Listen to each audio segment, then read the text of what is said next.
Bonjour, bienvenue à vous, bienvenue sur ma chaîne YouTube, ma page Facebook ou mon site internet.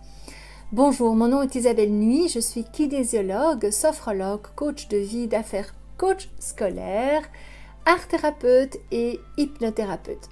Alors aujourd'hui, j'avais envie de voir un petit peu avec vous une séance de coaching pour les enfants, pour les ados. Alors j'ai souvent les demandes des parents, tiens mon ado est stressé. Donc je vous parle aujourd'hui du mal-être de nos ados.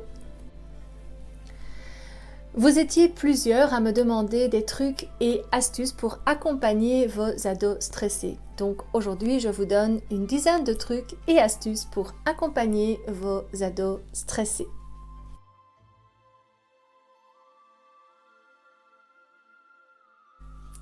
Premièrement, il y a le stress quotidien. Les petites phrases du style « dépêche-toi, on va être en retard »,« va vite prendre ton bain parce qu'on doit souper »,« dépêche-toi, nous allons au sport ».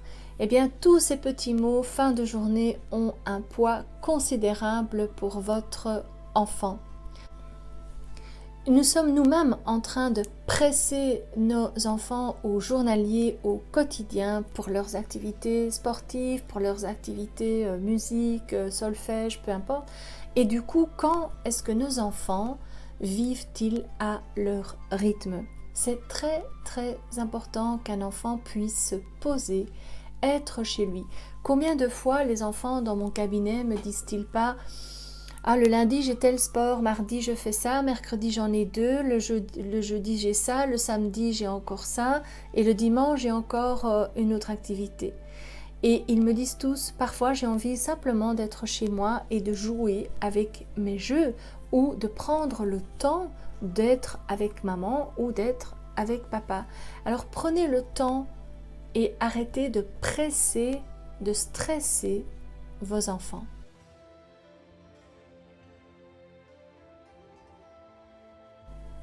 Deuxième point, c'est la sphère familiale. Alors les sphères familiales ne sont plus aussi simples, parfois on est séparés, parfois on a une recomposition de famille, parfois il y a le chômage et tout cela crée du stress pour l'enfant. Imaginons, donc la maman qui se retrouve ou le papa qui se retrouve seul avec l'enfant veut aider son parent, il veut essayer de le comprendre, il veut essayer que son parent se sent bien. Mais ce sont des problèmes d'adultes, ce sont des problèmes de grands. Et ce n'est pas que l'enfant ne sait pas les aider, mais c'est juste par manque de maturité. Donc vous imaginez le stress pour l'enfant, il sent sa maman ou son papa qui n'est pas bien et il n'arrive pas à l'aider. Et donc la sphère familiale à ce moment-là n'est plus très ressourçante, mais devient plutôt un endroit stressant pour votre ado. Essayez du coup de je ne vais pas dire de cacher, mais de faire en sorte que votre enfant puisse se sentir en sécurité chez lui à la maison. J'entends bien que si on est au chômage ou qu'on se retrouve seul avec un enfant, c'est pas toujours facile de montrer le sourire et de montrer que tout va bien. Mais exposer ou de expliquer tous ces problèmes à notre enfant n'est pas la solution du tout. Et d'ailleurs en psychologie, on appelle ça tout à fait des enfants parentalisés. Et donc, ça stresse énormément nos enfants, nos ados. Donc, à déconseiller. Essayez de garder votre enfant en dehors de cette sphère de stress pour qu'il puisse, chez lui à la maison, se retrouver dans ce cocon familial qui, normalement, doit être ressourçant.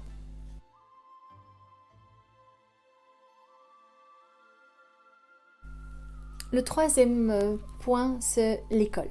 Alors, c'est plus aussi simple d'aller à l'école aujourd'hui en raison des réseaux sociaux. En effet, l'enfant doit continuellement se montrer au top. Il doit montrer qu'il est bien, qu'il a une vie, qu'il fait rêver les autres, alors que dans la réalité, c'est souvent pas le cas. Donc, l'école, les réseaux sociaux, c'est toujours un ennui, c'est toujours un stress pour nos enfants.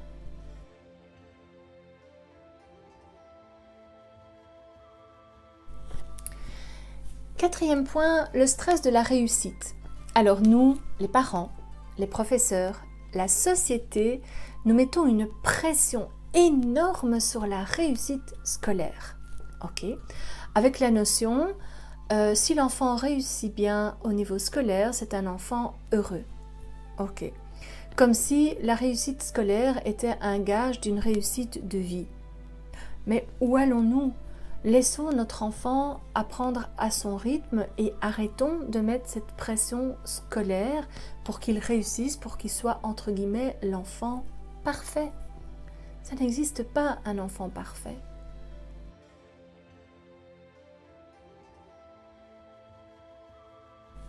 Le 5e point, c'est la relation et la comparaison aux autres. Alors nous, parents, sans le faire exprès, nous, adultes, nous comparons les enfants entre eux. Entre les enfants d'une même fraternité ou parfois avec les cousins, les cousines, les voisins. Et cela instaure un manque de confiance en soi chez votre enfant.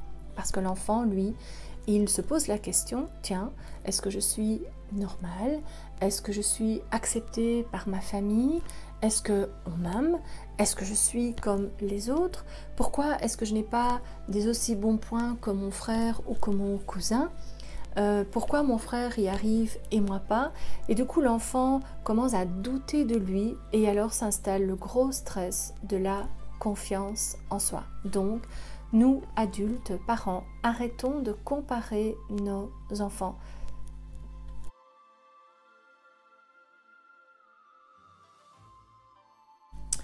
Le 6e point, c'est le ruminage mental.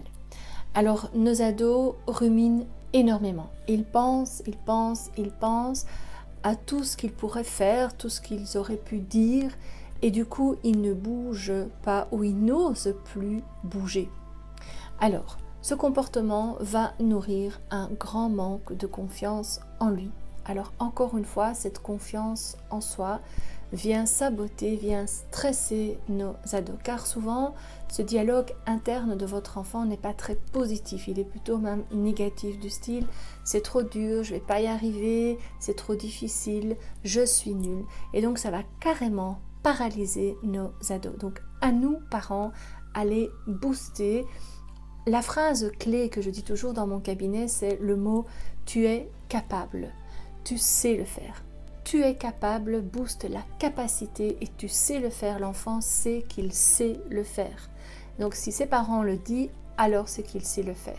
À vous de le booster dans ce sens-là.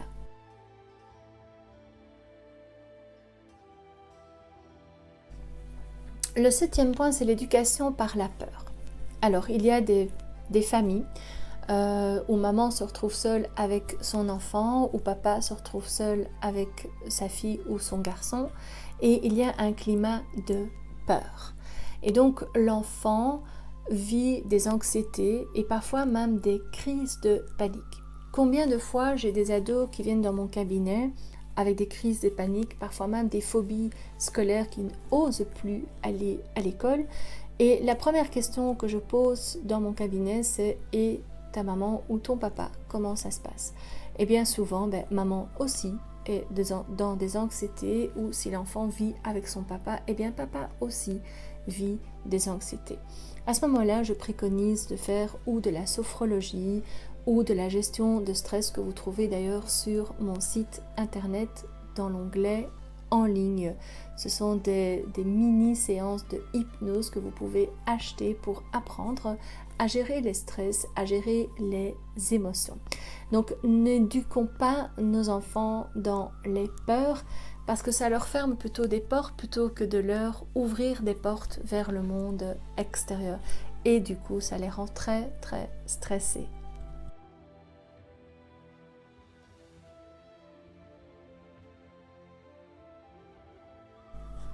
Huitième point, apprenons à nos enfants à se déstresser, à être calmes. Alors si nous sommes des parents stressés, anxieux, toujours vite, on n'a pas le temps, on doit faire ça, eh bien nous apprenons ça également à nos enfants. Donc apprenons à nous poser. Pourquoi pas? Faisons de la sophrologie avec nos enfants, des petites méditations comme le petit bambou par exemple. Si nous apprenons à nos enfants à être calmes et détendus, eh bien ce seront des futurs adultes calmes et détendus. Sachez que vos enfants vous imite, il vous imite et dans tous les sens. Vous leur apprenez à parler, à marcher, mais vous leur apprenez beaucoup plus de vos façons de faire, de votre comportement. Alors n'oubliez pas, ce que vous faites, votre enfant fera pareil. D'ailleurs, quand ils deviennent ados, parfois ils vous le disent. Ah oui, mais maman, tu me demandes de faire ça, mais toi-même, tu ne le fais pas. Donc, ça veut beaucoup dire. Donc, apprenez plutôt, éduquez vos enfants à être calmes et à être détendus. Encore une fois, vous pouvez trouver les séances de sophrologie, de gestion de stress, de lâcher prise sur mon site internet dans l'onglet en ligne.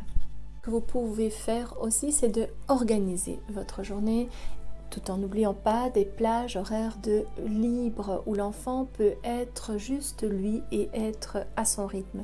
Organisez cela et entendre et reconnaître les difficultés et parfois les souffrances de nos ados. C'est important aussi dans votre espace-temps d'avoir ce temps de dialogue pour que vous puissiez apprendre à connaître les difficultés qu'ils rencontrent à l'école, les souffrances qu'ils rencontrent à l'école. Donc organisez du temps libre pour pouvoir discuter, parler avec lui.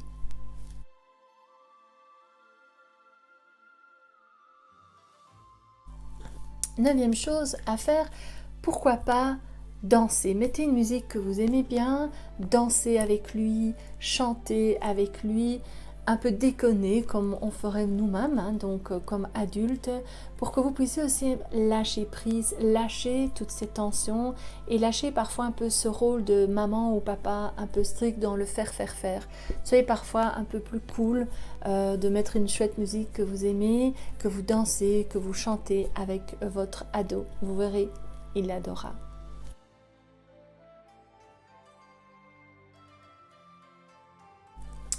Dixième chose qui peut être faite pour déstresser vos ados, c'est de prendre le temps d'aller promener avec lui, d'aller se poser ou vous promener. Il y a des gens qui aiment bien faire du vélo, ben pourquoi pas faire du vélo, prendre de l'air, d'être en dehors de l'activité familiale.